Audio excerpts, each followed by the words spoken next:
가치에 대해서 어떻게 접근을 하느냐에 따라서 부동산 시장의 향방은 매우 달라질 수 있다라고 보여집니다.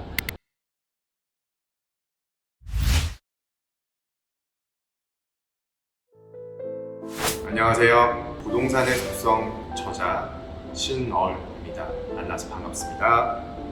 네, 저는 현재 채권 전략과 부동산 분석을 SK증권 리서치 센터에서 담당하고 분석하는 애널리스트로 재직 중에 있습니다. 네, 그 전에는 다양한 증권사와 회계법인에서 근무를 했었고요. 이번에 좋은 기회를 주셔서 부동산의 속성이라는 제목으로 제가 그동안에 생각해왔던 바를 독자 여러분들께 전달 드릴 수 있는 기회를 갖게 되어 매우 기쁘게 생각을 하고 있습니다. 이 책에 대해서 간략히 소개를 드리자면 주요 내용들은 왜 우리가 부동산 시장에 대해서 관심을 가져야 하는지에 대해 의식주라는 기본적인 욕구에 기반을 해서 말씀을 드려왔고요. 또한 부동산 시장을 바라보는 새로운 수요층인 젊은 MZ세대들에 대한 분석을 통해서 그들이 바라보는 부동산 시장이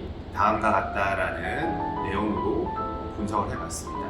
그렇기 때문에 기존에 있어 왔던 부동산 시장과는 좀 다른 부분들에서 말씀을 드리면서 최근에 일련의 정부의 정책들에 대한 분석, 그리고 새롭게 출범하게 된 새 정부 하에서의 부동산 시장의 향방에 대한 부분들을 새로운 수요층과 그리고 기존의 정부의 역할, 또한 새 정부의 나아가는 방향성에 대한 부분들을 좀 복합적으로 정리를 해봤고요. 마지막으로는 제가 부동산 시장을 바라보는 분석 툴을 통해서 제가 어떻게 부동산 시장에서 적용을 해왔는지에 대한 또 나름의 케이스들을 좀 공유 드릴 수 있는 책을 만들고자 좀 이번에 노력을 하게 되었습니다.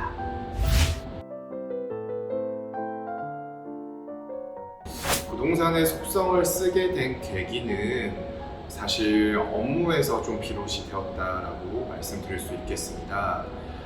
워낙에 채권 시장에 대한 관심도가 높아져 있는 상황인데 그 이전부터 채권 시장과 부동산 시장은 뗄래야 뗄 수가 없는 관계에 있었습니다. 그렇지만 유가증권 시장 내에서 부동산 시장이라고 하면 메인의 역할을 가지긴 어려웠습니다만 그나마 채권 시장에서 비교적 높은 관심을 가질 수 있었던 것은 중앙은행의 통화 정책에 있어서 가장 핵심은 물가 안정과 금융 안정이지만 물가 안정과 금융 안정에 있어서 또 다른 축이라고 하면 결국 실물 경제를 이루고 있는 가계 경제와 금융 시스템에 대한 부분입니다. 이는 부동산, 특히 실물 자산과 뗄래야 뗄 수가 없는 관계에 있고 또한 국내 가계 자산의 약 77%가 실물 자산으로 구성이 되었기 때문에 통화 정책에 있어서 메인의 역할을 담당하는 것은 아니겠으나 작년 통화 정책이 정상화로 진행이 될 때부터는 물가보다는 부동산 시장에 대한 제어, 균형 잡힌 좀 시장의 흐름들을 만들고자 하는 당국의 의도가 있었다라고 생각이 되어서 작년부터 꾸준히 부동산 시장과 국내 가계 부채에 대한 리포트를 발간하고 시장 참가자들과 의사소통을 해왔습니다. 그러한 과정 속에서 2022년 부동산 시장 전망 자료를 발간을 했었고 이러한 부분들 때문에 이렇게 부동산의 속성까지 발간할 수 있었던 계기가 된 것이 아닌가라고 생각을 하고 있습니다. 시장 참가자들 분들과 얘기를 하다 보면 일반적인 채권 시장에 대한 시황 그리고 분석, 나아가서는 전망에 대해서 말씀을 드리는데 사고의 범위는 다를 수밖에 없지만 큰 틀에서 각각의 애널리스트가 가지고 있는 인식의 레인지는 대동소이하지 않은가라고 생각을 하고 있습니다. 저는 부동산 시장에 대한 저만의 뷰를 가지고 좀 접근하고자 노력을 했었는데 이렇게 부동산 시장에 대한 얘기를 채권 시장 참가자분들께 말씀을 드리면은 상당히 흥미를 가졌습니다. 그래서 이 부동산의 주제는 역시나 부동산에 반드시 업을 담고 있지 않는 분들에게도 가장 관심사가 되는 것을 깨닫게 되었고요. 저 또한 가게의 한 일원으로서 부동산 시장에 대해서는 상당한 관심을 가지고 살아왔었습니다. 워낙에 부동산 시장을 둘러싼 환경이 다이내믹하게 바뀌고 또한 그런 부분들에 있어서 가격의 급변도 최근 몇 년간 진행이 되어 왔었는데 저에게 알게 모르게 찾아와서 물어보는 금융시장 선후배분들 그리고 주변 지인분들이 상당히 계셨습니다. 그런 부분들을 이번 기회를 통해서 부동산의 속성에 보다 많은 독자분들께 쉽게 다가갈 수 있도록 사례와 우리가 일반적으로 갖는 부분에 대한 인식과 부동산을 좀 결부시키는 데 노력을 기울였고 이번 부동산의 속성을 통해서 그런 부분들이 좀 잘 전달될 수 있기를 개인적으로는 희망하고 있습니다. 네, 부동산의 속성을 통해서 새 정부 출범 이후에 2022년 부동산 시장에 대한 저만의 뷰를 말씀을 드려왔는데요. 핵심 단어로 요약을 하자면 Beyond Valuation의 시대로 진입하지 않을까라고 생각을 하고 있습니다. 2021년 그리고 2020년 팬데믹 기간 동안에 국내 주택을 비롯한 아파트, 각종 부동산 시장은 굉장한 화랑세를 시연을 했습니다. 특히나 주택시장의 경우에는 2002년에 그 뜨거웠던 월드컵 열기에 거의 부응할 정도로 2021년의 상승률이 압도적이었는데요. 이러한 흐름들이 올해도 지속이 되느냐 잘 아시다시피 상당히 횡보 구간에 작년 말부터 지금 진입을 해서 그 국면에 위치한다라고 볼 수가 있겠습니다. 부동산의 속성의 책을 통해서 독자 여러분들께 드리고자 하는 핵심은 가치에 대한 부분이고 이 가치에 대해서 어떻게 접근을 하느냐에 따라서 부동산 시장의 향방은 매우 달라질 수 있다라고 보여집니다.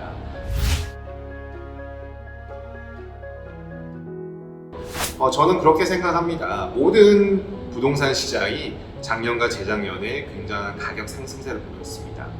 그렇기 때문에 이러한 흐름이 올해도 지속이 된다라고 보기보다는 가성비가 있는 그 가격대의 부동산 자산, 가치에 있어서 사람의 욕구를 그리고 욕망을 자극할 수 있는 가지고 싶은 대상인 부동산 자산 이렇게 본다라면은 결국에는 양극화의 현상이 보다 가속화될 수 있다라고 보여지고요. 가성비에 대한 부분들은 아무래도 가격대가 좀 낮은 부동산 자산에 대해서 사람들이 새롭게 인식을 할 가능성이 높다라고 보여지고요. 의식주의 관점에 있어서 국민소득의 향상과 질적, 양적 여러 가지 측면에 있어서 우리 한국민들의 문화 수준이 상당히 올라왔습니다. 그렇기 때문에 주거 문화에 대해서도 그러한 수준에 부응하는 부동산 자산을 찾기 마련인데 부동산이라고 하면 공급의 탄력성이 상당히 비탄력적이기 때문에 아무래도 다른 재화보다 공급의 속도가 느릴 수밖에 없다. 그리고 작년부터 상당히 이 기존 주택시장의 유통에 대한 부분들이 거래량이 떨어지면서 회전율이 저하가 된 만큼 이 고가 그리고 가지고 싶은 욕구를 자극하는 자산에 대한 부분들은 그 희소성에 대한 발현이 가격으로 나타날 가능성이 높지 않을까라고 생각을 하고 있습니다. 최근 들어서 인플레이션이 약 40여 년 만에 상당히 가파른 수준으로 물가 상승률이 나타나고 있는 인플레이션 시대에 진입을 했습니다. 채권 시장 종사자 입장에서 있어서도 생각보다 더 가파른 물가 때문에 최근 들어서 굉장히 분주할 수밖에 없을 정도로 놀라운 상황인데요. 그런 국면 속에서 유가증권 시장보다는 이 부동산 시장의 가격 하방 경직성, 그러니까 타 자산 대비 가격의 안정성은 분명 높다라는 점이 확인이 될 수 있습니다. 다만 통화 정책이 팬데믹 당시보다 물가 상승에 의해서 긴축적으로 돌아가고 있고 각국 정부의 재정 정책 또한 팬데믹 당시에 그러한 정책들을 유지할 수 없기 때문에 유동성의 측면에 있어서는 최근 팬데믹 구간에 있어서의 유동성 환경보다는 경직될 수밖에 없다라는 점은 부동산 자산의 기본적으로 유동성이 떨어지는 부분과 결부가 된다라면은 하나의 약세 요인으로 볼 수는 있겠지만 전체 자산을 비교를 하자라면은 인플레이션 시대에 있어서도 부동산 시장의 그런 특유의 성향, 특징 때문에 안전자산으로 분류할 수 있다라고 생각을 하고 있습니다.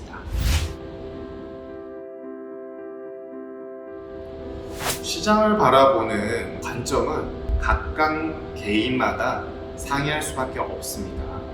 결국 각자가 중시하는 관점과 가치에 대해서 생각할 필요성이 있고 그 결정을 본인 스스로가 할 수 있다는 것이 가장 중요하지 않을까라고 감히 말씀드립니다. 다만 최근 이렇게 인플레이션 환경이 바뀌면서 주요국들의 중앙은행이 정책을 끌어가는 그런 흐름도 굉장히 급변을 하고 있습니다. 결국 우리가 판단하는 것은 팬데믹을 일반인뿐만 아니라 정책 결정자나 주요 국들의 지도자들 또한 모두 다 함께 처음 겪는 일이 아닌가라고 생각을 하는 것이고 그만큼 불확실성이 커져 있다는 것을 방증하고 있는 것이 아닌가라고 생각을 합니다. 결국 바라보는 데 있어서 각자의 뷰가 필요한데 이 부동산이 가치가 있다라고 확신을 할 수 있을 정도의 판단력을 가지면 좋겠지만 일반적으로는 사실 쉽지 않은 부분이 아닌가라고 생각을 합니다. 그렇다면은 이런 개별적인 자산에 대한 판단뿐만 아니라 조금 더 넓은 관점에서 경제와 금융시장을 바라보고 개별 부동산 시장을 구성하는 공급자와 수요자의 입장에서 어떠한 것들이 사업성이 있을지 아니면 어떠한 자산이 향후에 대중으로 인기가 있을지에 대한 판단을 하는 것이 각각의 경제 주체로서 효율적인 그리고 투자 가치 있는 부분들을 미리 선점할 수 있는 가능성을 높여주지 않나라고 생각을 해봅니다.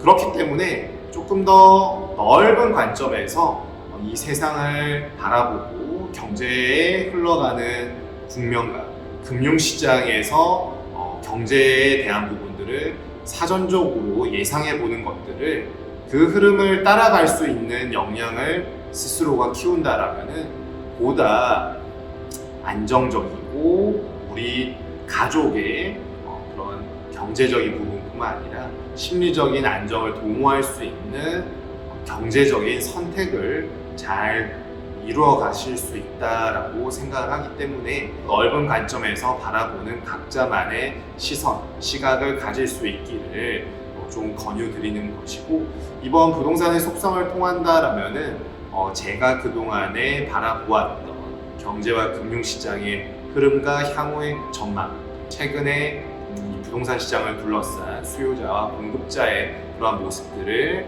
같이 공유할 수 있는 좋은 기회가 될 것으로 판단하고 있습니다.